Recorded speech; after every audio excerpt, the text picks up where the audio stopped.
then sa multimedia presentation. One is yung si Sir Robbie. Binigyan ako ng seminar regarding sa mga, yung sa loob ng CPU. Paano mag-connect, paano siya gumamit, kung anong sira niya, malalaman ko. At isa pa, yung mga paano mag-format ng computer. Nagulat niya ako, ituturo niya sa akin, dapat pala ay hindi pala tinuturo yun. Pero tinuro niya sa akin lahat, kaya nalalaman ang gawin yun. Yung mga dapat na hindi dapat at dapat din.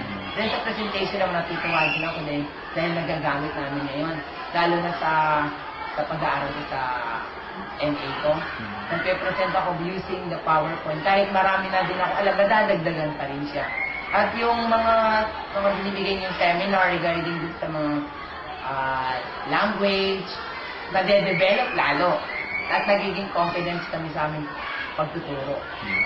Doon naman sa mga software, okay naman po yun. Lalo na po yung NetOP nila. Natuturo. Kahit di namin nagagamit yung ADR, diyan kami sa computer ginagamit namin. Malaking tulong talaga yung sa site.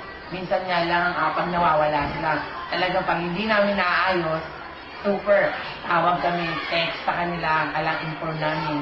Kasi kailangan namin talaga yung tulong nila.